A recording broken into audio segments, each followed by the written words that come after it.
krill அப்படிங்கிறது இறால் போன்ற ஒரு மீன் வகை. இன்ஃபேக்ட் குளிர்ந்த கடல் பகுதிகளில் அண்ட் எஸ்பெஷலி அண்டார்டிக் கடல்ல உயிர் வாழக்கூடியது இந்த krill. krill மோஸ்ட்லி கடலோட அடிப்பகுதியில தான் உயிர் வாழுது. அதுவும் மரக்கட்டைகளை உணவாக தின்னு வாழக்கூடியதான் இந்த krill. ஸோ krill நிறைய ஊட்டச்சத்துக்கள் இருக்கு. பாஸ்போலிபிட்ஸ் அப்படின்னு சொன்னா இது ஒரு முக்கியமான ஒரு கொழுப்பு நம்ம உடலுக்கு தேவைப்படக்கூடியது. ஒமேகா அப்படின்னு சொல்லக்கூடிய ஒரு நல்ல கொழுப்புகள் DHA EPA ரெண்டு ஒமேகா அதுல இருக்கு. அதே மாதிரி ஆஸ்டசாந்தின். ஆஸ்டசாந்தின்னா ஒரு சிகப்பு கலர்ல இருக்கக்கூடிய ஒரு பிக்மெண்ட்.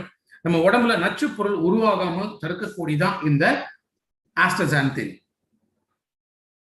krill-னால கிடைக்கக்கூடிய ஹெல்த் பெனிஃபிட்ஸ் என்ன அப்படின்னா, krill எடுக்கிறதுனால காக்னிட்டிவ் பவர். காக்னிட்டிவ் அப்படின்னா நம்மளுடைய மூளையோட செயல்பாடுகள், புத்திசாலித்தனம், புத்தி கூர்மை, மூளையோட செயல்திறன், தெளிவாக புரிஞ்சு கொள்ளக்கூடிய மனநிலை, ஒரு சுறுசுறுப்பு தன்மை, எக்ஸிகியூட்டிவ் ஃபங்க்ஷன் சொல்லுவோம் இல்லையா, ஸ்மார்ட்டா இருக்கணும் அப்படின்னா இதெல்லாம் மூளை சார்ந்த ஒரு விஷயங்கள்.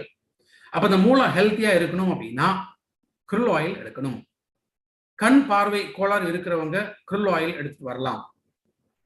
கண் பார்வை குறைபாடுகள் இருந்தாலும் சரி, வேற ஏதாவது ஐட் எஃபெக்ட்ஸ் இருந்தாலும் சரி, krill ஆயில் எடுக்கலாம். கெட்ட கொழுப்புகள் குறைச்சி நல்ல கொழுப்பு அதிகமாக்குறதுனால இதயம் சம்பந்தப்பட்ட நோய் இருக்கிறவங்களுக்கு krill ஆயில் கொடுக்கலாம். பிளட் சர்க்குலேஷன் இம்ப்ரூவ் ஆகும், ஹார்ட் ஃபங்க்ஷன்ஸ் நல்லா இருக்கும். புற்றுநோய் செல்களை அழிக்கக்கூடிய தன்மை krill ஆயில்ல இருக்கு. krill ஆயில் எடுக்கிறதுனால நல்ல தூக்கம் கிடைக்கும், ஸ்லீப் பேலன்ஸ் இது கொடுக்கக்கூடியது.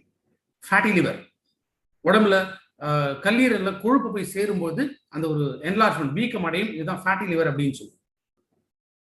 அதே மாதிரி krill ஆயில் பெண்களுக்கு பீரியட்ஸ் ரிலேட்டடான complications, pre menstrual syndrome, periods வரதுக்கு முன்னாடி ஒரு வாரத்துக்கு முன்னாடி ஏற்படக்கூடிய உடல் சோர்வு, மன அழுத்தம், இது வராமல் தடுக்கக்கூடியது krill ஆயில். ஸோ krill ஆயில்ல எத்தனை விதமான ஹெல்த் பெனிஃபிட்ஸ் இருக்கிறதுனால ஒரு நாளைக்கு 2 கேப்சூல் வித் ஃபுட், சாப்பிடும் போதே சேர்த்து கேப்சூல் முழுங்கணும். அப்படி இல்லைன்னா சாப்பிட்ட உடனடியாக கேப்சூலை எடுத்துக்கலாம். இதுல இருந்து நான் ஒரு ப்ராடக்ட்டுமே நான் சொல்லக்கூடிய டோஸ் அப்படிங்கிறது ஒரு நாள் கணக்கு. ஒரு நாளைக்கு 2 krill ஆயில் அப்படின்னு சொன்னா காலையில ஒன்று நைட் ஒன்று எடுக்கலாம், இல்லை காலையில ஒன்று மதியம் ஒன்று போடலாம், இல்லை மதியம் ஒன்று நைட் ஒன்று போடலாம், இல்லை அட் அ டைம் 2 கேப்சூல் போடலாம், எப்படி வேணா எடுக்கலாம். சப்ளிமெண்ட்ஸ் பொறுத்த வரைக்கும் பொதுவாக எல்லாமே 12 வயசுக்கு மேலே தான் ரெக்கமெண்ட் பண்ணுவோம். சில ப்ராடக்ட்ஸ் மட்டும் 6 வயசுல ரெக்கமெண்ட் பண்ணலாம். krill ஆயில் 6 வயசுலேருந்து ரெக்கமெண்ட் பண்ணலாம். சப்ளிமெண்ட்ஸை பொறுத்த வரைக்கும் பிஃபோர் ஃபுட்டு தான் எடுக்கணும், ஆஃப்டர் ஃபுட்டு தான் எடுக்கணும், ஸ்ட்ரிக்டா ரூல்ஸ் எல்லாம் எதுவும் கிடையாது.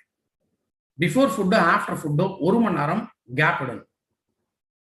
ஏன்னா சில பேருக்கு எம்டி ஸ்டொமக்ல எடுத்தா கம்ஃபர்டபுளா இருக்கும், சில பேருக்கு எம்டி ஸ்டொமக்ல எடுத்தா வயிறு ஒரு மாதிரி உபசமா இருக்கு, வயிறு எரிச்சல் இருக்கு அப்படின்னு அவங்க ஃபீல் பண்ணலாம். அந்த மாதிரி இருக்கும்போது சாப்பிட்ட பிறகு சப்ளிமெண்ட்டை எடுக்கலாம். இதான் பேசிக் ஸ்டாண்டர்ட் ரூல்ஸ் இருக்கக்கூடியது.